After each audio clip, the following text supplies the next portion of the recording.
Good morning students. आज हम BSc part second का पेपर सेकेंड यानी ऑर्गेनिक केमिस्ट्री में यूनिट सेकेंड के अंदर फिनॉल चैप्टर डिस्कस करेंगे। तो फिनॉल के अंदर सबसे पहला टॉपिक हम पढ़ेंगे classification and nomenclature. Phenols are compounds containing an OH group attached directly an aromatic ring। देखिए, फिनॉल और एल्कोहल को क्या बोलते हैं हम? एल्कोहल को हम बोलते हैं एल्केनॉल। अब आप देखिए, दोनों में सिमिलरिटीज़ नज़र आएगी आपको, यानी एल्केनॉल ऑल सफिक्स है उसमें भी और फिनॉल्स के अंदर भी ऑल सफिक्स है। तो यानी इसका मीन क्या हुआ, दोनों के अंदर ही फंक्शनल ग्रुप जो होगा वो सेम होगा, यानी हाइड्रोक्सी ग्रुप है दोनों के अंदर, OH ग्रुप है वो सेम है। पर डिफरेंस यही है कि इसके अंदर क्या होता है फिनॉल में, कि जो OH ग्रुप होता है वो डायरेक्टली किससे अटैच होता है, एरोमेटिक रिंग से अटैच होगा। Like alcohols they may be monohydric और polyhydric according to the number of OH group that they contain. जैसे आपने एल्कोहल्स के अंदर देखा था, monohydric alcohol, dihydric alcohol, polyhydric alcohol के अंदर हमने उसका क्लासिफिकेशन किया था। क्लासिफिकेशन किसके अकॉर्डिंग किया था हमने?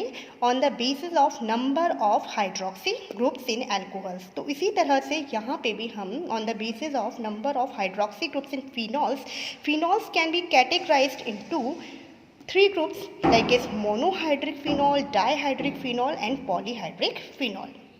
Phenols are usually named by common system or as derivatives of the parent phenol. इनकी जब हम नॉमेनक्लेचर देखते हैं तो किस तरह से देखेंगे, कॉमन सिस्टम में देखेंगे।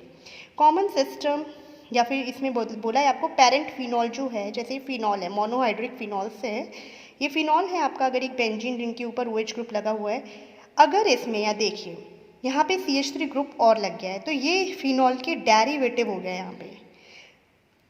और वैसे इसका कॉमन नेम अगर हम देखते हैं तो कॉमन नेम आप वैसे तो इसे क्या बोल सकते हो आप बोल सकते हो इसे ऑर्थोमेथिल फिनॉल, इसे मेटामेथिल फिनॉल और ये पैरामेथिल फिनॉल। एक अलग तरह से क्लासिफिकेशन और कर सकते हो, आप जानते हो जब बेंजीन के ऊपर CH3 ग्रुप लगा हुआ होता है तो उसे हम क्या बोलते हैं, टॉलुइन बोलते हैं।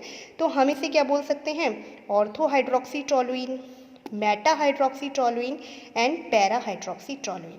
और वैसे अगर देखा जाए तो ये पूरा फुल जो कंपाउंड है, यानी कि OH और CH3 जब एक साथ लगेंगे तो इसे हम जनरली क्या बोल देते हैं, क्रीसॉल। ये तीनों ही क्रीसॉल हैं, तीनों में ही OH और CH3 ग्रुप है, लेकिन इनकी पोजीशन के अकॉर्डिंग हम क्या बोल देते हैं, ऑर्थोक्रीसॉल, मेटा क्रीसॉल एंड पैरा क्रीसॉल। तो दीज आर कॉल्ड हाइड्रोक्सी टॉलुइन्स। एक नेक्स्ट एग्जाम्पल और देखिए आप, यहाँ पे क्लोरो ग्रुप लगा हुआ है और क्लोरो ग्रुप जो है उसकी पोजीशन क्या है, ऑर्थो पोजीशन है, तो इसे हमने बोल दिया ऑर्थोक्लोरोफिनॉल। अब आते हैं डाईहाइड्रिक फिनॉल्स पे। डाईहाइड्रिक फिनॉल्स में देखिए, अगर ये दोनों हाइड्रोक्सी ग्रुप की पोजीशन क्या है, ऑर्थो है, तो इसका नेम क्या हो जाएगा, कैटेकॉल। दोनों की मेटा पोजीशन है तो रिसोर्सिनॉल और पैरा पोजीशन है तो इसे हम बोलेंगे क्वीनॉल, या फिर इसका सेकेंड नेम क्या हो जाएगा, हाइड्रोक्वीनॉल। ये तीनों ही डाईहाइड्रिक फिनॉल्स हैं, तीनों क्या हो गए, डाईहाइड्रिक फिनॉल्स हो जाएंगे। अब यहाँ देखिए आप, अगर यहाँ पे बेंजीन में OH ग्रुप तो लगा हुआ है, इसके अलावा अगर क्या हुआ है, जैसे यहाँ पे देखो CHO ग्रुप लगा हुआ है, एल्डिहाइड ग्रुप है, कीटोन ग्रुप लगा हुआ है, और अगर एसिड ग्रुप लगा हुआ है जो कि प्रायोरिटी में एल्कोहलिक ग्रुप से आगे हैं, तो फिर यहाँ पे हम मेन जो है वो किसे यूज़ में लेंगे, सफिक्स यहाँ पे हम यूज़ करेंगे इन ग्रुप्स का, जैसे एल्डिहाइड, और यहाँ पे OH को हम यहाँ सब्सटीट्यूट की तरह ही ट्रीट करेंगे। तो यहाँ पे हम नंबरिंग जो है वो इस कार्बन से देंगे, CHO है, इसको हम क्या बोला, इससे जो जिस कार्बन से CHO अटैच है उसे हमने बोला 1 कार्बन। तो फिर यहाँ पे पोजीशन देखिए OH की 3rd नंबर पे आई है, तो हम इसे बोलेंगे 3 हाइड्रोक्सी बेंजल्डिहाइड। सेकंड केस जो है आपका वो क्या है आपका, देखिए ये है हमारा, जो ये है OH को ध्यान मत दीजिए, ये जो ग्रुप लगा हुआ है ये क्या कहलाता है, एसीटोफिनॉन। इसका कॉमन नेम क्या है, एसीटोफिनॉन, ये कीटोन है। और अब यहाँ पे इसके अकॉर्डिंग इसमें सेकंड नंबर पे OH ग्रुप लगा हुआ है, तो ये हो जाएगा हमारा 2 हाइड्रोक्सी एसीटोफिनॉन। तीसरा केस हम देखते हैं। तीसरे केस में इसे हम क्या बोलते हैं, बेंजोइक एसिड। OH इसमें लगा हुआ है तो इसे हमने बोल दिया 3 हाइड्रोक्सी बेंजोइक एसिड। अब हम आ जाते हैं ट्राईहाइड्रिक फिनॉल्स पे। ट्राईहाइड्रिक फिनॉल्स इसे हम जनरली सिंपल बोल सकते हैं 1 2 3 ट्राईहाइड्रोक्सी बेंजीन। बेंजीन बोलेंगे तब तो 1 2 3 ट्राईहाइड्रोक्सी बेंजीन। वैसे कॉमन नेम क्या होता है इसका, पायरोगैलोल। ये वाली कंडीशन में 1 2 4 ट्राईहाइड्रोक्सी बेंजीन। और अब इसे हम क्या बोल सकते हैं, अभी आपने डाईहाइड्रिक फिनॉल के अंदर देखा था, अगर OH दो OH ग्रुप पैरा पोजीशन पे है तो इसका जनरल नेम क्या होता है, क्विनॉल। तो हम इसे क्या बोल सकते हैं, हाइड्रोक्सी क्विनॉल। इसे हम बोलेंगे 135 ट्राईहाइड्रोक्सी बेंजीन या फिर फ्लोरोग्लूसिनॉल। ये हो गया हमारा क्लासिफिकेशन नोमेनक्लेचर। अब हम आते हैं अदर टॉपिक पे। इसका सेकंड टॉपिक है जो है वो structure and bonding in phenol, बहुत ही इंपॉर्टेंट है। इसमें देखिए अब आप, फिनॉल के अंदर क्या होते हैं कि ये सारे रिंग कार्बन एटम्स, देखो 6 कार्बन एटम्स हैं, सब कैसे हैं, डबल बॉन्ड कंटेनिंग है। तो ये हो गए आपके sp2 हाइब्रिडाइज्ड। और जो ये ऑक्सीजन है, सॉरी डबल बॉन्ड है तो कौन से हो गए, sp2 हाइब्रिडाइज्ड हो गए हैं। और जो ये ऑक्सीजन है ये आपका सिंगल बॉन्ड से अटैच है, यानी सिग्मा बॉन्ड से अटैच है, तो ये हो गया हमारा sp3 हाइब्रिडाइज्ड। अब आप और देखिए आप यहाँ पे, ये है यहाँ, इसमें ये जो CO बॉन्ड बना हुआ है ये किसकी ओवरलैपिंग से बना हुआ है, sp2 हाइब्रिड ऑर्बिटल तो इसका है, और ऑक्सीजन का sp3 हाइब्रिड ऑर्बिटल है, इनके बीच में ओवरलैपिंग हुई है और फिर ये CO बॉन्ड का फॉर्मेशन हुआ है, CO सिग्मा बॉन्ड। एक ऑक्सीजन जो है वो सिग्मा बॉन्ड हाइड्रोजन के साथ भी बना रहा है, तो ये हो जाएगा हमारा sp3s ओवरलैपिंग हो गई है OH सिग्मा बॉन्ड। इसके अलावा हमने बोला है ऑक्सीजन जो है उसका हाइब्रिडाइजेशन क्या है, sp3 है। तो sp3 हाइब्रिडाइजेशन होने की वजह से इसमें क्या है, 4 sp3 हाइब्रिड ऑर्बिटल्स बनेंगे। 2 sp3 हाइब्रिड ऑर्बिटल्स जो हैं वो तो आपके सिग्मा बॉन्डिंग में काम आ गए हैं। 2 sp3 ऑर्बिटल्स जो हैं उसमें क्या हो जाएंगे, इसके लॉन पेयर्स। इसमें कितने लॉन पेयर्स होते हैं, 2 लॉन पेयर्स होते हैं। 2 लॉन पेयर होते हैं, जो एक लॉन पेयर आपका इस ऑर्बिटल में हो जाएगा और एक सेकेंड जो sp3 ऑर्बिटल है उसके अंदर एक लॉन पेयर रहेगा। अब यहाँ देखिए आप, ये बेंजीन जो है इसमें कौन सा हाइब्रिडाइजेशन बताया था मैंने आपको, sp2 hybridisation. sp2 hybrid orbitals हैं सबके पास। इसके अलावा इनमें एक p जेड ऑर्बिटल जो रहता है वो कैसा रहता है, अनहाइब्रिडाइज्ड ऑर्बिटल है, p ऑर्बिटल, जो कि सभी कार्बन एटम पे है। और जो ये डीलोकलाइज्ड मॉलिक्यूलर ऑर्बिटल बना था जो इसमें पाई मॉलिक्यूलर ऑर्बिटल, उससे क्या हो जाएगा, ये परपेंडिकुलर, उसके प्लेन के परपेंडिकुलर ये p ऑर्बिटल्स यहाँ रहेंगे। ठीक है, ये इसका दिखा दिया है आपको। इसके अलावा यहाँ ये क्या दिखा रखा है आपको, sp3 ऑर्बिटल अभी बताए थे ऑक्सीजन के, वो हैं जिनमें की लॉन पेयर है। Adjacent p orbitals of all ring carbon atoms overlap to form the delocalized pi molecular orbital। अब यहाँ पे जो sp2 हाइब्रिडाइज्ड ऑर्बिटल थे कार्बन के, उन्होंने तो क्या कर लिया, sp2 ओवरलैपिंग से सिग्मा बॉन्ड बना लिया, यानी कि जो इनके बीच में सिग्मा बॉन्ड बने हुए हैं, 6 सिग्मा बॉन्ड जो आपको दिख रहे हैं ये किसकी ओवरलैपिंग से बने हैं, कार्बन के sp2 हाइब्रिड ऑर्बिटल्स जो हैं उनकी ओवरलैपिंग से, यानी sp2 ओवरलैपिंग। पर यहाँ पे आप देखते हैं कि 3 क्या होते हैं, यहाँ पे 3 पाई बॉन्ड भी होते हैं। अब पाई बॉन्ड जो होता है वो किस ओवरलैपिंग से बनता है, लेटरल ओवरलैपिंग से। लेटरल ओवरलैपिंग किसकी होती है, p ऑर्बिटल्स की।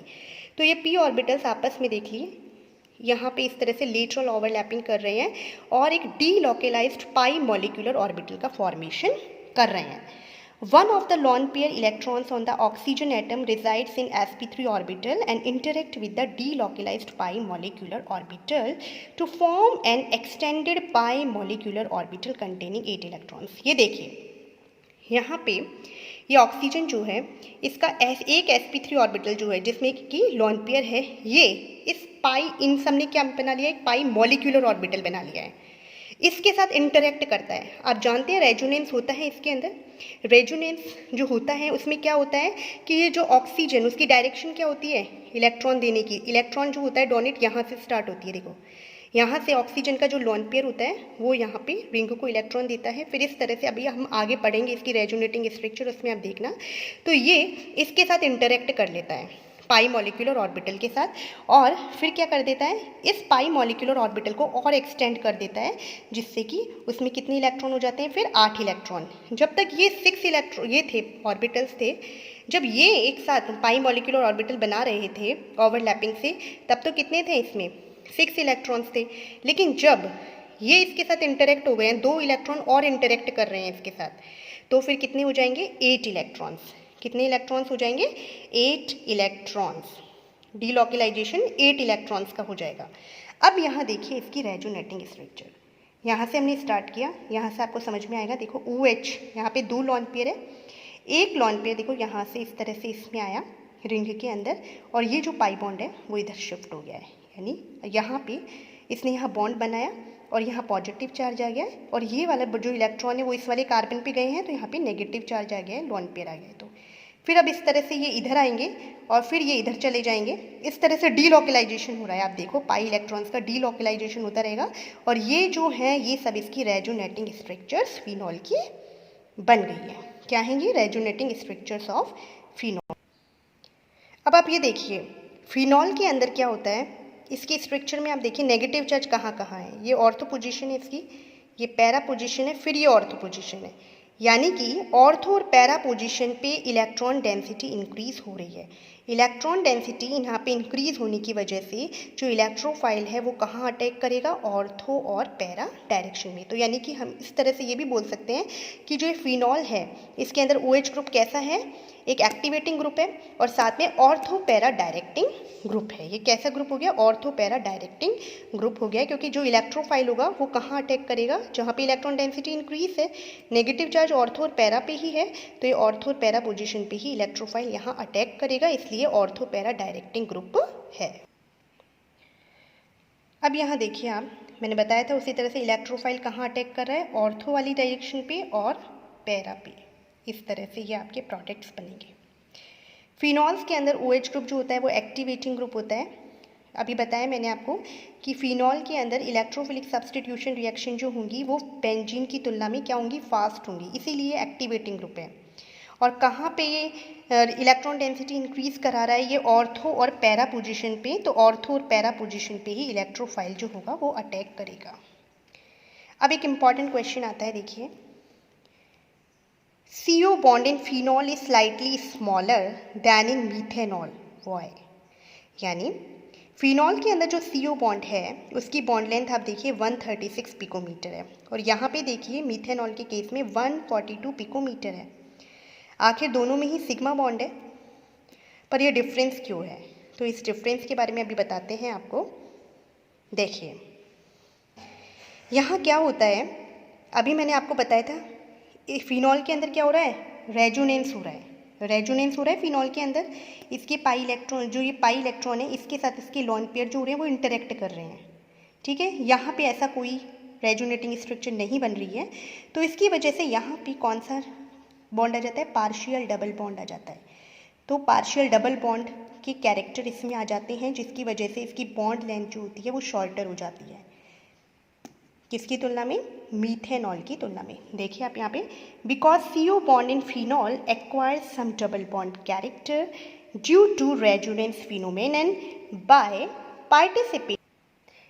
participation of lone pairs of electrons on oxygen with the benzene ring. अब सेकेंड क्वेश्चन है, explain why dipole moment of phenol is lower than that of methanol. Methanol की तुलना में phenol के अंदर डाइपोल मोमेंट जो होता है वो कम होता है, क्यों होता है।